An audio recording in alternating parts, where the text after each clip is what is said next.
Okay, hello. Hello, everyone.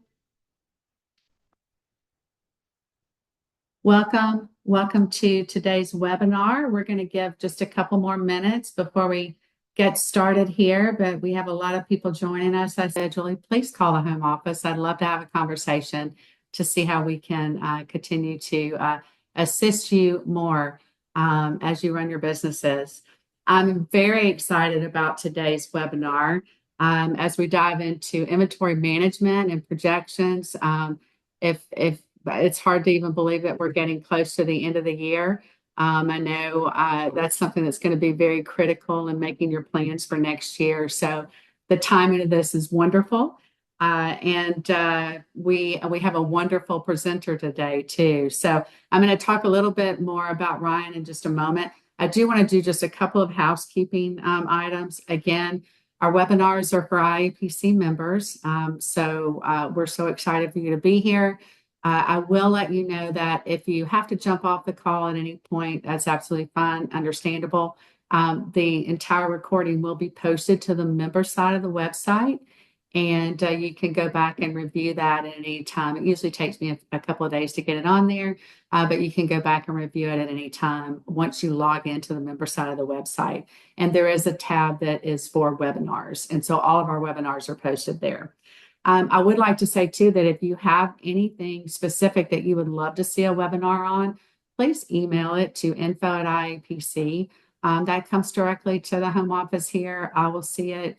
And we would love to be able to make sure that we create webinars that are specific to your needs. So please let us know. Also, I do have the chat turned on, so make sure you say hello. And once we get started, with the presentation, put your questions in the chat.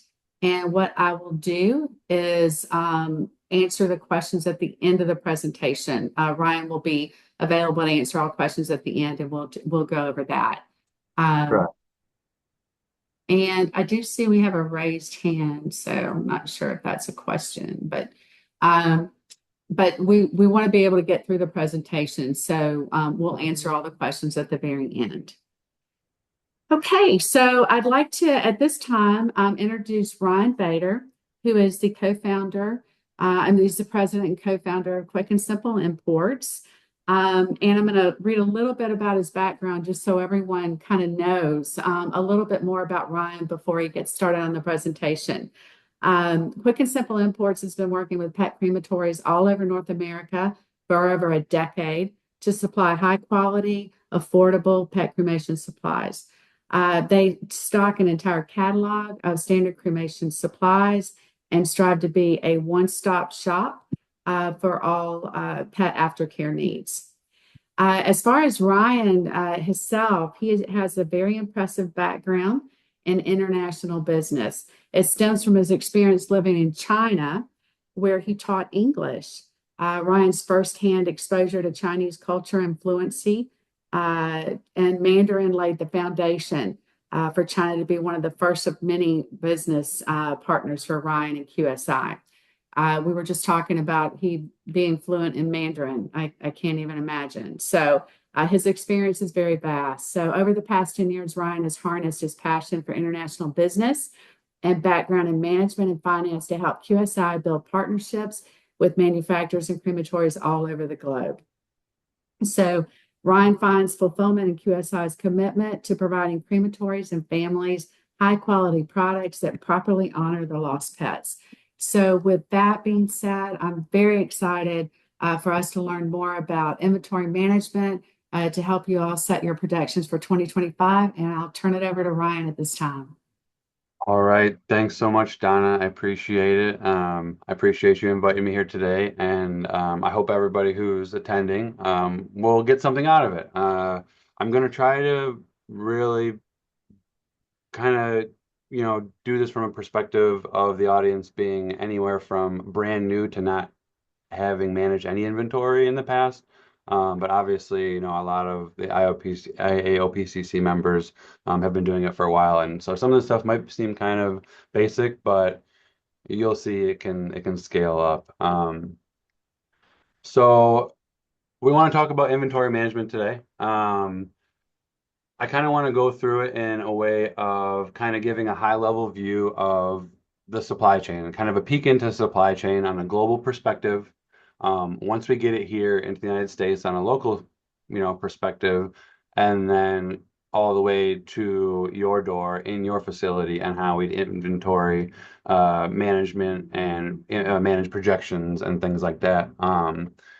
So inventory is inventory, it's products. It's what you need.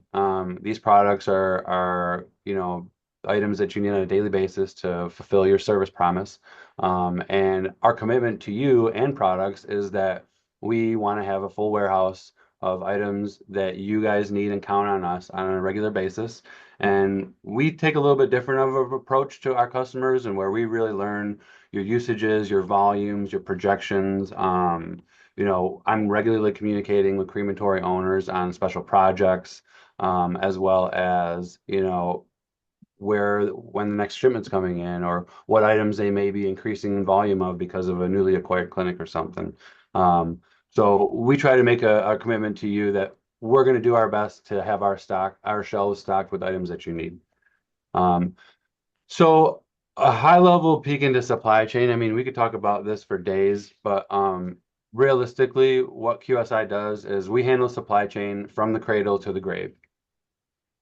You see what I did there? Um, but seriously, we can handle an item all the way from the creation of an idea on paper, put it through the production cycle, handle quality control, and get it, all the way to our door. Um, we rely heavily on our overseas staff to help us with cultural challenges, with logistical items and quality control. Without our overseas staff, it'd be really challenging to do a lot of the things that we do. Um, but even though we have a quality control team overseas, personally feel like our best quality control team is you, our customers, because you guys handle everything, you touch everything. You're giving it the final stamp of approval before it goes out to an owner. So if you ever have any feedback, please share it with us. I never feel like our customers are complaining about an item or something they'd like to see changed. We've made product changes because of customer feedback, and in the end, it's helped everybody. So, we love to hear about um, things that are going on and things that we can improve on. But we handle everything, like I said, from creation to production. The customs process can be an absolute bear. I tell you what, if there's one thing I've learned in this business is to expect the unexpected. And dealing with some of the compliance and some of the regulatory issue, things that we have to do to import products properly is um, it's no small task, that's for sure. So just so everybody knows, like, this is pretty important information on how a vendor orders, because it's really realistically it takes 6 months, for me to make an ordering decision and for me to get it into my door to keep it at a low rate. It's a 6 month process. So what we're doing for our projections is we're typically using like our last 6 months worth of data. You'll see in future slides that the data is really what drives a lot of the decisions in your business and in my business. We always project for growth, so we're always adding percentages onto our ordering. Now, the reason I want to say it's important to realize how long it takes is because delays are also super common. We saw it with the pandemic, the recent East Coast port strike. I'm sure you all heard about the freighter that crashed into the bridge in Baltimore that shut down that port for several months. And I'm sure, as you all are aware of the Shisham issues that are going on in the industry, like, these delays are common. So, you know, being in front of your inventory is super important and can really help maintain, homeostasis in your business and a nice, smooth, day-to-day operation. Um, any big change in your inventory uses can cause inventory lag. So, if I have a customer that just acquired five, emergency clinics, obviously that would be, a huge undertaking.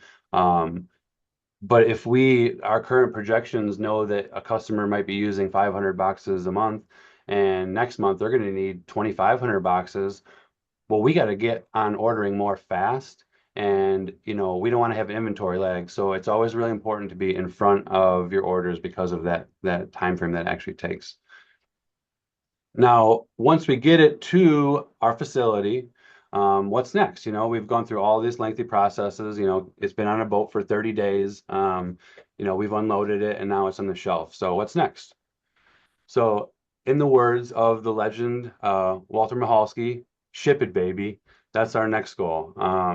So, what we want to do is we want to get the products that you need to you for the lowest cost with the least amount of distractions so that you can focus your time and energy on the business and your pet owners and your pets. So it's really important to know what your vendor's lead times are for shipping. QSI has a same day promise. They don't let me say guarantee, but our promise is that if we get an order by noon, it will ship the same day. And you know, we commonly ship FedEx Ground or UPS depending on your location. But to find the most efficient order process for you, it could be a number of different things. It's really about order frequency. So if you find yourself placing orders with your vendors, 4 or 5 times a month, um, you might want to consider thinking about a pallet shipment because, if you have a standard delivery location, that means if you have like a loading dock or you have a forklift, um, it's really inexpensive to take pallets and you can really get your shipping costs down from, say mid teens to into the single digits in some cases we see.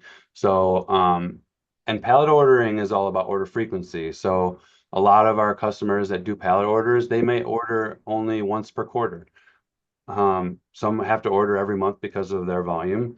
But if you can manage handling quarterly ordering, it's going to free up a lot of your time from worrying about inventory, and it'll increase your bottom line and will really help reduce those shipping costs.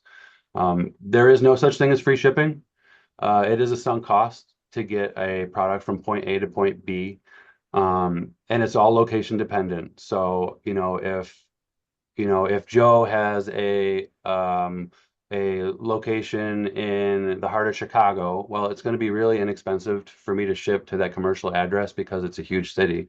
But if Mary Jo out in the middle of Montana has their crematory on their residence, which is a huge farm, well, it's out in the middle of nowhere and it's zoned residential. That's going to be a much more expensive shipment. So QSI, we have some really great rates with FedEx and UPS, as well as we shop 4 different TMS systems for all of our pallet shipments. So we do our best to maintain a nice low shipping cost for all of our customers.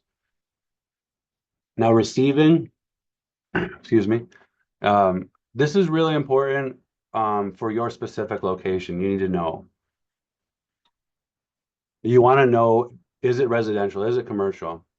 Do you need a lift gate? Do you have a forklift? Do you have a pallet truck? Do you have the equipment needed to unload a pallet or to unload freight like that? If your neighbor has a forklift, take them a box of donuts and say, hey, I have a delivery coming tomorrow. You think you could use your forklift or can I borrow it? Making friends is always helpful and can save you money because a lift gate can be anywhere from $50 to $100. Always try to avoid unnecessary charges. Waiting time is a big one. Anytime a carrier has to wait over 15 minutes, they can charge you like $60. It's crazy. Or inside delivery fee. This is a really sneaky one that carriers do. They'll be very polite and they'll be very helpful and they'll say, hey, where would you like me to put this pallet? Do you want me to put it over there in that corner? And you'll be like, oh, yeah, sure. And they'll bring the pallet inside and they'll put it in the corner and they'll leave. And then all of a sudden you get hit with a $75 inside delivery fee that you didn't even realize you just, requested. So commonly, if you don't want inside delivery, have them drop it at the threshold of your building and bring it in yourself. Inspection and signing for freight. When you sign paperwork for a shipment, you're signing that you got it in good order. So if you notice that there's some damage on your pallet or your boxes, you want to note it on that paperwork because without it, we have zero claim. And damage happens. It happens in the shipping process. At QSI, we do photograph all of our pallets before they go out, and we wrap them really well. We take a lot of pride in the way that we wrap and package our boxes as well as our pallets. So make sure you know damage if you see it, so that we can make sure that we can get claim on it. So now let's get to the meat and potatoes, managing inventory, why you all came here. This is kind of a basic term in inventory management. It's called par level. A par level of inventory is it refers to the minimum amount of an item that you want to have on hand so that you can fulfill your business requirements, and fulfill your service promise um, on a regular basis, every day. That's really why we're here is we want to be able to fulfill our service promise regularly. So knowing what your par level is allows you to um, make sure that you have the goods on hand. When you dip below that par level point, that is when you want to reorder. So you're really going to be setting your par inventory level based on factors like how long does it take me to restock my goods? If I'm ordering FedEx through FedEx Ground, will it get to me in time? If I order a pallet and that takes 5 or 7 days, will it get to me on time? The worst thing that we can do, and that I see a lot of crematories do, is so a staff member walks up to the manager says, "Hey, I just used our last large urn," or "Hey, we're out of this product. I didn't know." And next thing you know, they have to overnight a box, and the overnight shipping rate is like $80. That really eats at the bottom line, and it's really unnecessary. And a little bit of planning can save you that money and headache. Um, so another term that we like to use a lot is goal level. And the reason that we set a goal level is that's our target amount of inventory that we want to order to. So there's a lot of things that can impact your goal level of inventory. Obviously, the space that you have in your facility, available funds, inventory isn't cheap. Um, and then you also want to consider the price breaks based on the quantity that you order. Um, Setting your target inventory is really everyone's going to be different. You might want to have 6 months on hand. Some customers want to have 6 months on hand at all times in case of the delays that we talked about. Um, but a smaller facility may have a goal level inventory of 1 month. They just want to get to that 1 month of inventory on hand so that they know that they can proceed. But that goal level of inventory, you're going to be ordering a lot more often. So you may have more distractions. When it comes to ordering and inventory management, it's really all about the data. Good data is everything. Bad data will throw you off. And the data really drives the order. So we're trying to put, I always try to put inventory in terms of months on hand. All of our inventory has a time value because it's going to run out. So if you kind of look at it as a time value, you may change your perspective of it being, I got 4 cases or I got 2 cases to, oh, 2 cases means I have 2 months of inventory, or, 2 cases might mean I have 4 days of inventory. It just depends. Um, so our inventory on hand, you know, divided by our month's usage works out to be our months on hand, is what I like to call it. And what we like to do is work backwards to find the quantity of inventory needed to reach our goal level. And another thing to consider when doing these projections is growth. Are you in a growth stage? Are you growing right now? A lot of crematories are seeing regular growth. A lot of crematories are flat and they have consistent business, but if you're growing, you definitely want to factor that growth into your projections. So let's kind of do a quiz on the math that we're kind of talking about. So if I have 75 boxes on hand, and I know that I need 150 of them each month. Let's just say for this example, I'm doing 150 privates a month and I have 75 boxes. If my inventory goal is to have 3 months on hand, how many boxes do I need to order? Donna, I think this is when you cue up the Van and White music. Do, do, do, do. Yeah, do. Yeah, Um, So the answer is, this is how we figure it out. So if 150 is our monthly usage and we have 75 on hand, that means we have half of a month of inventory on hand. And if we want 3 months of inventory, because that is our goal, 3 minus our half equals 2.5. So we need 2.5 months of inventory to get to our goal. Well, 2.5 times our monthly usage of 150 boxes equals 375. So now we really easily know that we need to order 375 boxes so that we can get to our goal level. Um, the same concept applies for all the products in your crematory. It's not just one box or urns, it's everything. You can really use the same thought on everything. You know, you're at your goal, you have your goal level here and you have your par level, your reorder here. So as you use inventory, we're depleting it. Once you get below that par level of inventory, that's when you need to reorder. So you're like this, you're basically floating in between your goal level and your par level. When you go below your par level of inventory, that could be a danger zone where you could run into service issues and outages, and that's the last thing that we want. Um, so some of the key takeaways that I kind of, hope that we can express to everybody is to set your power level of inventory. Know how long it takes you to get the items that you need from your vendors so that in a pinch, you're not going to have to tell an owner, hey, I'm sorry, we're out of that large urn right now. So, and we're going to get it in about 2 weeks. So, we're going to have to delay your return by 2 weeks. That's really tough. You don't want to be in a position where you're going to delay the return of a pet because of inventory. Um, you know, the closure process, in my mind, really starts once that pet's home. So, you really need to make sure that inventory doesn't get in the way of that service promise. Um, like I mentioned, you should be floating in between your goal level and your power level. Know your usage. Know how many privates per month you're doing. Know how many general cremations you're doing. Know how many other items that you might need. Update that monthly. If you don't have data on it, figure out a way that works for you and your staff to create that data, whether it's just a paper log to begin with or it turns into a spreadsheet. Um, I highly recommend, a lot of that math that we just went through is really basic. It's really simple formulas on Excel. And you can create an entire spreadsheet that will do the math for you. All you have to do is count what you have on hand, and the math can tell you what you need to order to get back to your goal level.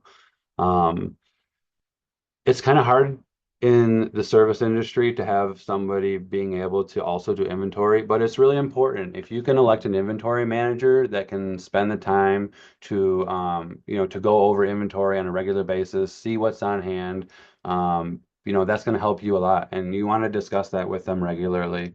Um, so kind of in closing, efficient ordering and consolidating vendors can help save businesses money. They can eliminate last minute needs and stressors, and ultimately maintaining stock levels will keep your owners happy by providing timely returns. QSI, as I mentioned before, our commitment is to have a warehouse full of items ready to ship. Um, we try to be a one-stop shop.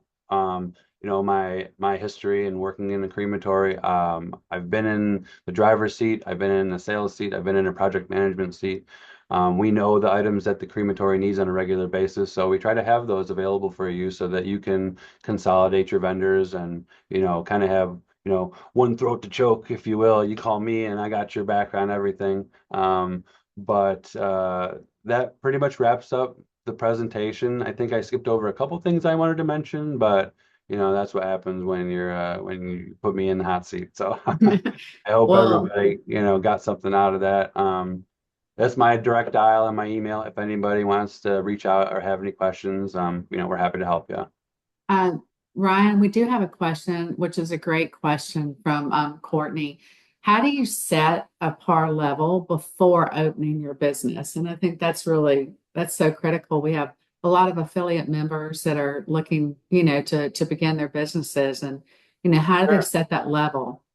So if I were in a new owner's shoes and I was having that conversation, I think I would base that par level off of my expectation of my opening of business. So, um, but in addition, I feel like when you're a startup, there is that initial big expensive inventory that is probably above and beyond what you normally might do. So I think it's a bit of a challenge in the beginning, but um, I would try to base it on the lead time of getting items, and a minimum is going to be like 3 to 4 days. Like for us, we ship same day. Most of our customers are within 2 to 3 days ground for us. So like that's a short lead time, but other vendors are not as speedy as us. So you might want to consider 2 weeks. So maybe right out the gate, set a power level inventory of maybe a month. Maybe a month is a good starting point where Right. once if you're planning on doing 50 cremations your first month, maybe that's what you're going to try to have on hand is enough to do 50 at all times. And when you get below that, start reordering. I think it's a little bit tricky for a new business too because of funds as well. Hmm. Right. Right. Um, Courtney says, thank you. Do we have any other Welcome. Oh, and questions? congratulations, Courtney, by the way, on your appointment to the board. That's awesome. Good Oh, to see you, blood. this is actually Courtney Page. So, Oh, don't different Courtney. Well, still congratulations to you too, have Courtney. to. Courtney DeCrayon, yeah, is on the board. Um, I was looking to see if we had any other questions. Yeah, Courtney Page said thank you. Let me ask you, Ryan, if you are a new business, how do you determine what your, return is going to be, like a standard return? Do you have any ideas or thoughts just regarding, what a standard return are versus, upgraded products that are, that you make available to your clients? Sure. So, quick and simple imports, we really kind of try to focus on that standard offering. We do have optional upgrades as well, but I feel like that's a good question, Donna, because it goes back to managing the inventory as well. Like Right. you may want to manage the inventory of your core products, so like your standard products, because you need one for every private cremation, say. Um, I think that's really important because you that is really the meat and potatoes and the backbone of your service is that standard offering, what every single pet gets. So I think managing like those 5 or 6 items, like we Mhm. mentioned, is probably more important than like managing, your higher end photo frame urns because maybe Right. you only sell 5 of those a month, but you did Right. 150 private cremations that needed 150 urns and it needed 150 return bags and it needed 150, sympathy cards and 150 Mr. Midge Rainbow Bridge coloring books that QSI is now printing, and they're awesome. Things like that. Like the main things that you're using for every conversion, every main conversion, which is every private. I would definitely focus on the management of that first. Yeah. Yeah. No, good. Yeah. Really good information. Good point. Shout out on the coloring book, Mr. Midge coloring book. Absolutely awesome. I think that's such a really cool way to Yeah, really, care for your clients. Like, it's kind of an additional above and beyond yeah, service that you're providing for any clients that have children. And it goes a long way, yeah. whenever you add something a little additional.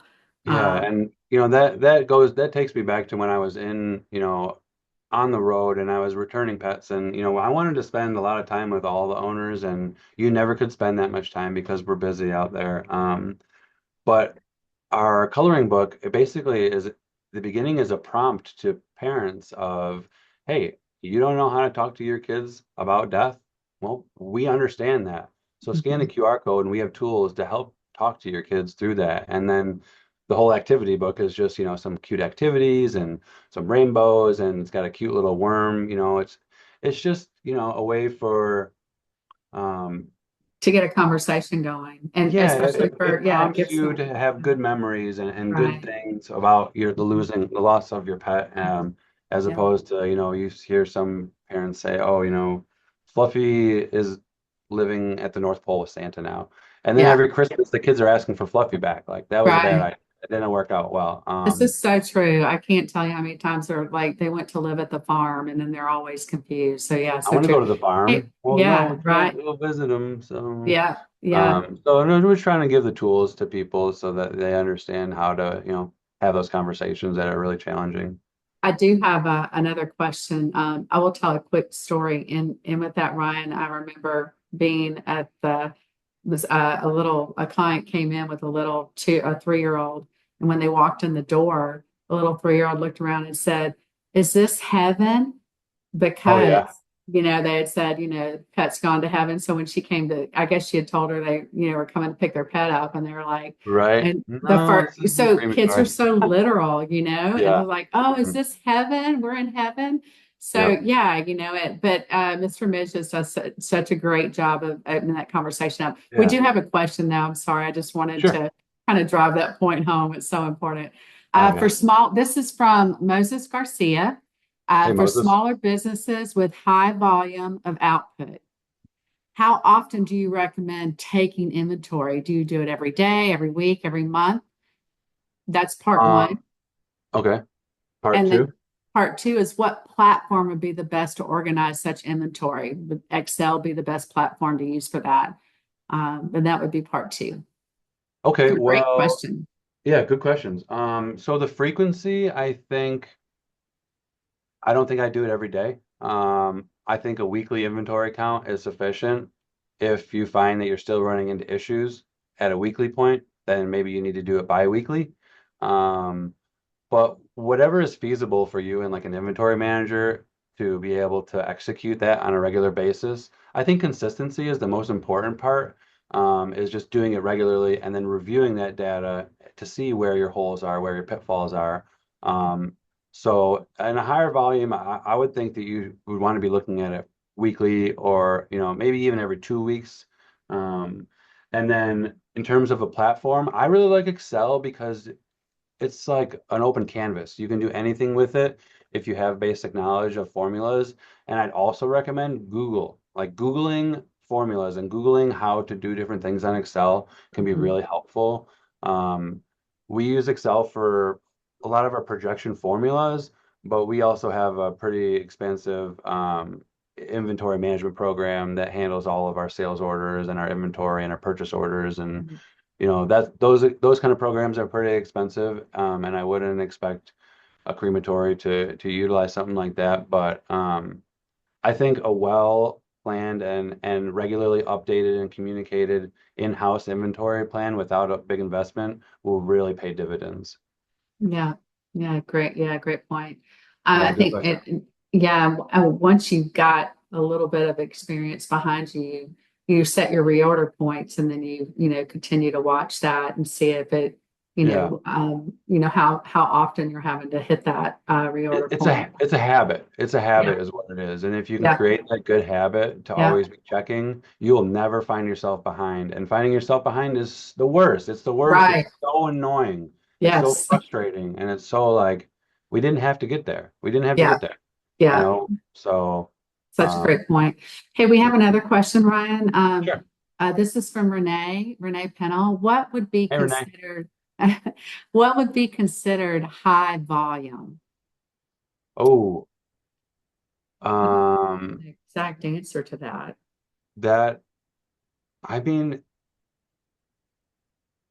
I think high volume could be anything. High volume could be 50 privates a month. It depends on you, your facility, and your ability to manage, um, you know, your case level. Right. Hmm. I Yeah, mean, there's, we have a lot of customers that, are do less than 100 privates a month, and we have lots of customers that do over 1,000 privates a month. So different strokes for different folks, and I think it really is dependent on your geographical location. Obviously, you're going to see a larger population of pets and pets passing in bigger cities, whereas if you are out in a more in the middle of the state and there's not any big cities, you're probably mhm. not going to be anywhere near that type of volume. So I think it's location dependent. Yeah. And But maybe, dependent upon the number of crematories you have, the number of staff that you have, high mhm, volume can mean different things to everyone. yeah, So, but what would be high yeah. volume for you would be totally different maybe for someone else. Yeah, and from QSI's perspective, whether it's small volume or high volume, our customers will attest that we treat you all the same. Hmm. Yeah, yeah. Our Uh, commitment staying strong to y'all. yeah. Got another question here. Should we inspect each item to check for any kind of damage when the order arrives? I would definitely recommend that. When for pallet shipments, absolutely make sure you inspect that pallet, make sure that it's good, make sure it's labeled right. We ship multiple orders and multiple pallets a day, and we've had pallets get mixed up. We label every pallet, so if you see one pallet that looks off, then it probably is, and you want to refuse that pallet. So definitely be inspecting for pallet shipments, because you want to note that damage on the paperwork before that driver leaves. Mhm. In the event of like ground shipments, if you get a box damage when FedEx drops it off, snap a picture of it, send it right over to me, or your vendor, and let them know, hey, this was damaged on the way. We do have ways that we can get credit for those damages through the carriers. Um, but in terms of actually inspecting all the products inside, I think that is location dependent. If you have the ability and time to go through an order and inspect it when it comes in, more power to you. If you found a defect by doing that process and you took a picture and sent it to me, it would be easy credit. I would have no issue, no problem issuing credit. Um, but a lot of customers that will unload orders right away and put them on the shelf, that can also create possible defects in the future, because then you go to grab an urn off the shelf and you drop it, or you bang it off another one, and now you have two nicks when they're really safely packaged in the box. So I think that's the same thing, different strokes for different folks. I think some people will have the time and ability to check each item as you go through it, and some will just quality control check on the fly. Your box is Yeah, open on the shelf, and you grab your next urn out of there and you take it out of the bubble wrap, and you see, hey, this one's got a big scratch on the side. Well, I need to take a picture of this and send it over to the guys at QSI and make sure we don't have to pay for something that we can't use. yeah, Uh, so I think yeah. it just depends on your availability of time and what your process is. But I do think it's a good idea. I don't think it's a bad idea. Hey, Ryan, we have another question from Moses. Great question. What would be the best approach to inventory for multiple locations ordering under the same company? Would it be separate orders per facility with separate inventories, or one centralized reception facility and inventory with distribution to all facilities internally? Great That's a great question. question. I think that it depends on distance. If your locations are close to each other, I think it makes a super, super, very awesome idea to be able to ship, multiple pallets to one location, because when you're pallet shipping, the cost to ship one pallet, you're paying for a pickup, you're paying for a delivery, and the Mhm. line haul in between is relatively inexpensive. So if instead of them picking up one pallet, they pick up six pallets. Well, those six pallets are one delivery, one Mhm. pickup, and then the line haul for the six pallets, which is pretty cheap. So if you can consolidate orders, like if you could order quarterly for all, say, five locations, and all those locations are within, a couple hours drive, and you have no issue distributing that inventory, that's a super smart way to do it, because then Mhm. your shipping cost per box is going to be like $5 a box, maybe less. Right. Yeah, So that's a huge win for the bottom line if you can do that, and if you can facilitate the transfer of goods, the transfer orders from your main facility to your other facilities. I agree with that completely. I know Yeah, good question. Smart, yeah, smart thinking. If you do yeah, that, you're on top of it. Yeah. yeah, yeah. Great question.